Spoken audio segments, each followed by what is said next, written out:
That probably didn't help at all. I mean, as far as the mental No. aspect of things, right? It's like you're done and now you're locked down.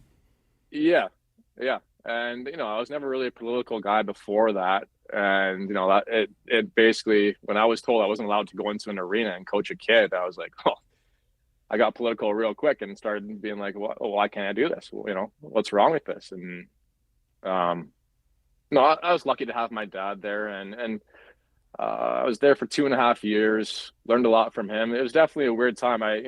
He still had pictures on his wall in the office of me playing, for Minnesota or Buffalo, and just seeing those pictures every day, like it hurt me. Like it was like, oh fuck, like I can still play. Like even today, like I have a hard time watching hockey. Like I love the guy. Darcy Kemper I was a third round pick to Minnesota my draft year, and Darcy was sixth. And love Darcy, great guy. But seeing him on TV still, I'm like, I can play with him. I can do it. But the body says otherwise, right? So it's just difficult. And when the game is done with you, it's like you can't. I felt sorry for myself for a little bit, but you can't do that. You got to move on. You got to find a way to support your family and dig deep and find a way to do something else. So I'm lucky enough to find to be able to find coaching as a great career, and something that like I said, I love to get up in the morning at 5 and go see my kids. It's the best thing in the world. I want to go back to the pandemic really quickly. What was your process like not being allowed into rinks, and how did you navigate that? It was a weird time. I mean, I certainly am not. I'm not a liberal. After how they've treated us the past, 9 years. But for me, when I woke up to politics was about pandemic, so 5 years ago.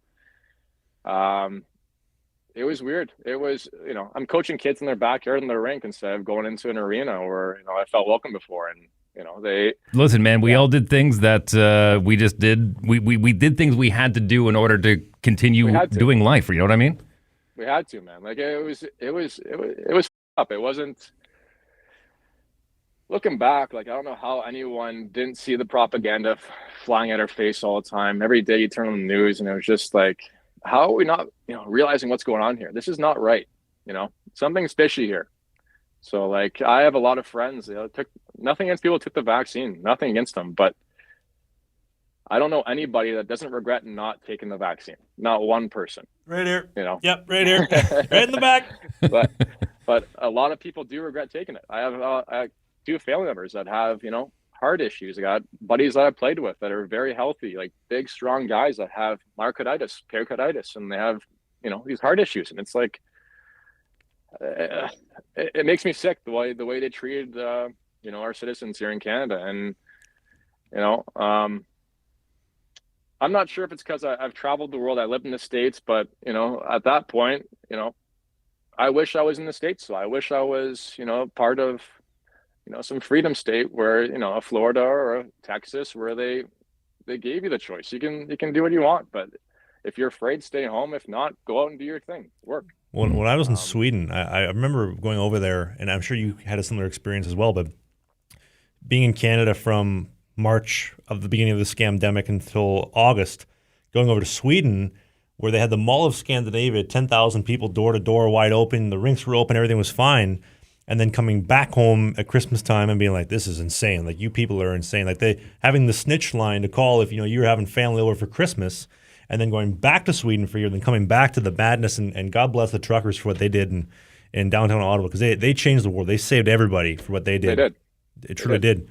But I remember thinking to myself, like, how in your right mind, like, are people believing this stuff? Like, I feel bad for a lot of the NHL guys because, like you had mentioned, and so many guys that I've talked to, we all think very similar. This is an absolute scam. These guys playing for the Oilers, for the Leafs, whoever, they don't believe the propaganda, but they have to just shut their mouth and do exactly as they're told because whoever is in charge of whoever's in charge of them is telling them this is how we're going to do things, and you just got to shut up and be a good foot soldier. Well, in a weird way, Matt, not to not to say that everything happens for a reason, but imagine if you're still playing during that time. How do you think about how you would have handled that? Well, I got lucky. I was in Norway, and my knee had been blowing up like crazy the first half of the year, and like every practice, my knee was like the size of a beach ball, and I was like, okay, I know it's coming to an end here pretty quick, and the the GM was kind of all over me after I didn't perform a few games. I was like, okay, I can see the writing on the wall. So what he did was he canned me, but didn't want to give me my full pay for the season. But in my contract, I was guaranteed the whole money, right? So I got a lawyer. I'm not sure what month it was when I got it, but I ended up getting a lawyer, getting my full pay, and a month later, the pandemic hits.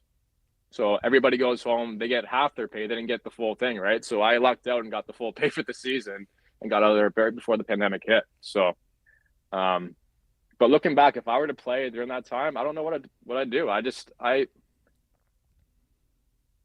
I wasn't asleep like a lot of people were. They bought everything they were told. They listened to the CBC. They listened to all these bad and all Fake the news. media. It's a joke. It's a joke. It really is.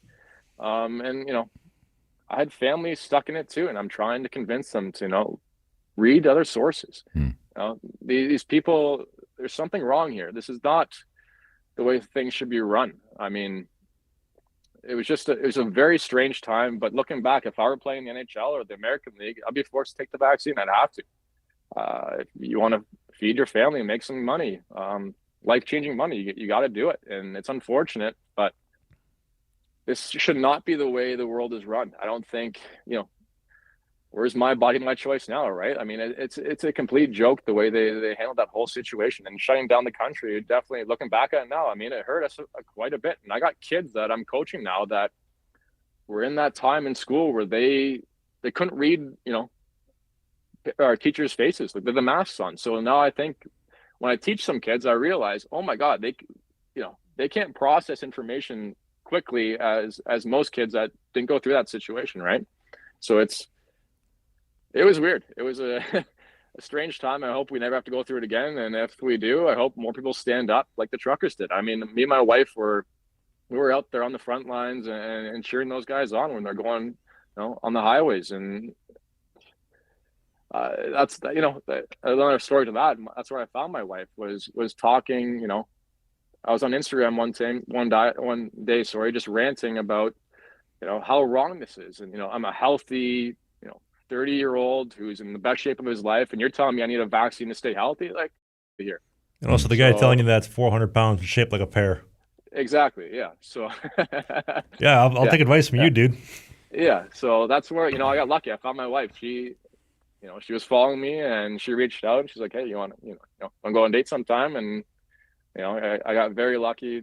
Find the my perfect partner, I guess. We do a hockey podcast called Sling the Biscuit every single Sunday. The clips, the bite-sized chunks are right here. Only the hits, the full-length show, which you don't want to miss, is right here. That's Dave. I'm Travis. We'll see you soon.